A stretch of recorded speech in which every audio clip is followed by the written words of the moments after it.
आज मार्केट में फोन का चार्जर लेने गया था। वो चार्जर लेके वापस निकलते हुए शर्मा जी दिखे। शर्मा जी, अरे वही शर्मा जी जिनके बेटे ने हमारे बचपन में हमें कितनी डांट पड़वाई है। हर बात पे उनका नाम लेके मम्मी का एक बढ़िया सा ताना आता था। शर्मा जी के लड़का घर के सारे काम करता है और तुम निकम्मों की तरह बस बिस्तर पे पड़े रहो। इससे भी बढ़िया एक था, वो मम्मी हर 15-20 दिन में बोल लिया करती थी कि शर्मा जी का फ्यूचर सेटल है, हमारा पता नहीं किस गली की किस सड़क पे धक्के खा रहे होंगे हम तेरे साथ। ये शर्मा जी के बेटे की हर बात सचिन के स्ट्रेट ड्राइव जैसी सीधी दिल पे आके लगती थी। दोस्ती तो थी शर्मा जी के लड़के से, वो अपने मोहल्ले के तेंदुलकर वॉरियर्स का जो ग्रुप था उसका भी वो हिस्सा था, पर उसे देख के एक अलग सी आग लग जाती थी दिल में। अच्छा, अब शर्मा जी आज भी वैसे ही 20 साल बाद भी जट से देख के पहचान गए। अरे अरे अरे मोहित रुको, पहचाना? शर्मा अंकल। अब पहचानते कैसे नहीं, घर में भगवान से ज्यादा तो इनके और इनके बेटे की बातें होती थी। बस वो फोटो लगा के आरती उतारना ही बाकी रह गया था। हमने भी कह डाला, अरे शर्मा अंकल, आपको कैसे नहीं पहचानेंगे, आप तो हमारे ताऊ जी जैसे हैं। अच्छा, हमारे शर्मा अंकल 5 फुट 4 इंच के राजेश खन्ना, स्टाइल से भरपूर। आज भी कुछ 3-4 बैग थे उनके हाथ में, वो उनसे लेते हुए मैंने पूछा, कैसे हैं शर्मा अंकल? वो उनकी चुटकी लेती हुई सिर्फ एक तरफ के उठे हुए होंठों के साथ स्माइल लेके बोले, फैंटास्टिक, जिंदगी मस्त है मोहित, गजब कट रही है, तुम सुनाओ। अच्छा, जिंदगी हमारी भी कोई बेकार नहीं थी, हमने भी कुछ हासिल कर ही लिया था जिंदगी में। ऐसा नहीं है कि गली की किसी सड़क पे रहते थे हम, जैसे हमारी माँ बोला करती थी। पर वो शर्मा जी के बेटे का आज भी कुछ अलग ही इंपैक्ट था हम पे, कॉन्फिडेंस की धज्जियां उड़ जाती थी। अब इनकी तो फैंटास्टिक कट रही है, इनकी फैंटास्टिक के सामने अपनी रियलिस्टिक हो गई। कुछ समझ नहीं आया क्या बोलूं। वो सोचते सोचते चार्जर के डब्बे पे नजर पड़ी, एलजी का था। वो उसकी टैगलाइन देखते ही बोल पड़ा, अंकल लाइफ इज गुड। अंदर ही अंदर लगा, वाह वाह मोहित, बहुत बढ़िया जवाब। वो चलते चलते हम बाहर आ गए। बाहर आते ही मैंने पूछा, शर्मा जी कैसे आए हैं, आइए मैं आपको छोड़ देता हूँ।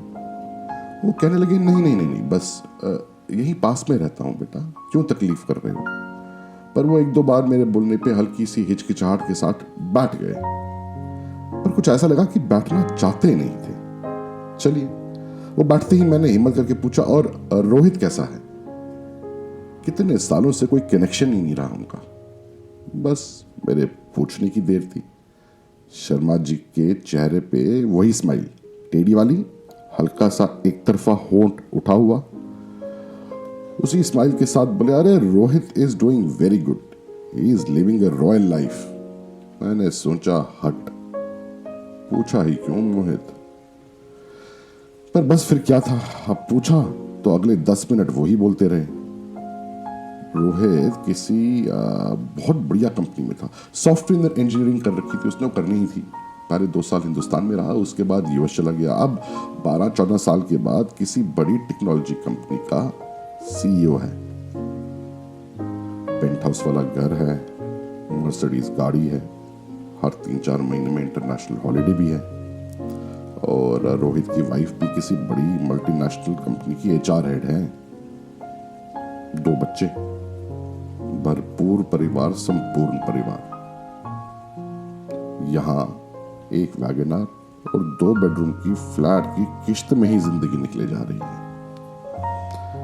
अंदर ही अंदर सोचा, मोहित साला अपनी लाइफ में बस स्ट्रगल ही है, अपना ना हो पाएगा कुछ भी कभी।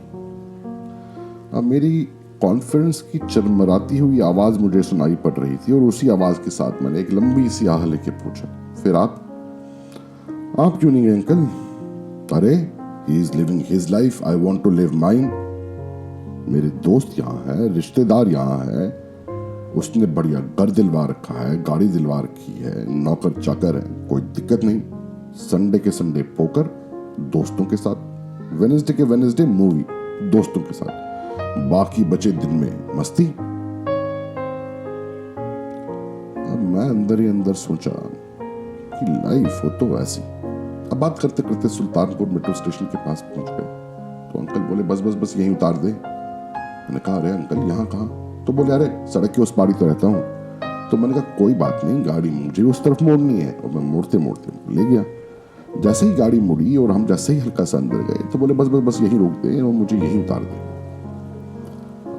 मैंने सोचा कि ज्यादा फोर्स करना अच्छा नहीं लगता, चलिए बाय बोला, नंबर एक्सचेंज करे और साथ में उतरते उतरते उनसे एक वादा ले लिया कि आने वाले हफ्ते 2 हफ्ते में वो हमारे घर आएंगे और हमारे घर वाले भी उनसे मिलके खुश होंगे।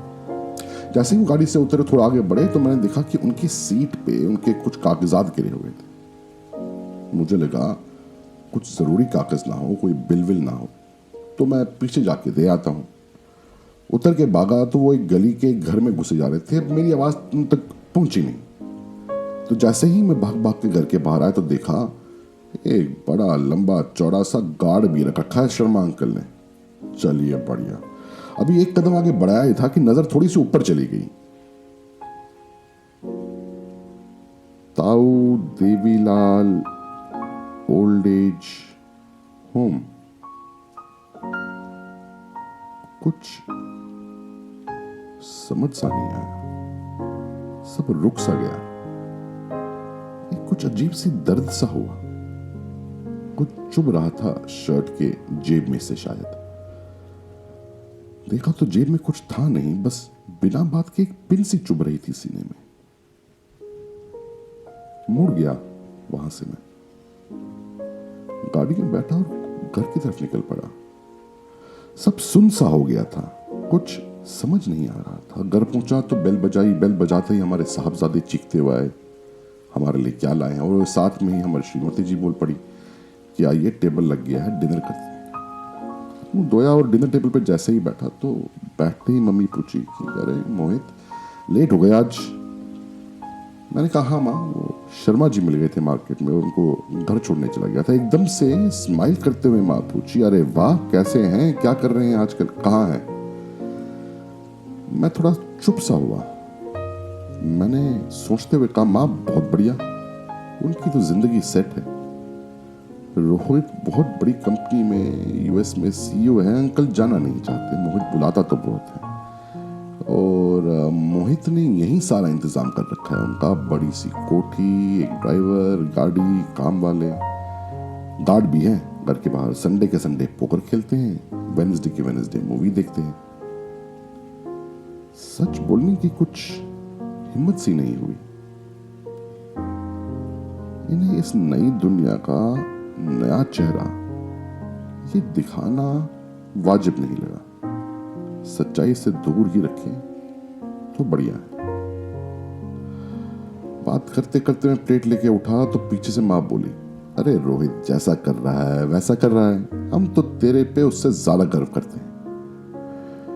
डाइनिंग टेबल पे साथ बैठ के खाना खा रहे हैं, इससे ज्यादा हमें क्या चाहिए। मैं भी स्माइल करता रहा और आगे बढ़ता रहा। और फिर पीछे से आवाज मार की बस सुन, ये संडे के संडे पोकर वाली पार्टी हमारी भी करवा दे, हमारा भी कुछ एंटरटेनमेंट कर दिया कर। कितना सोचता है ये मोहित अपने पेरेंट्स के लिए। और फिर जोर जोर से ठहाके मार के हंसने लगी। मैं भी हंस पड़ा। सोचा बहुत चीजों का ना जानना यही जिंदगी के लिए सही है।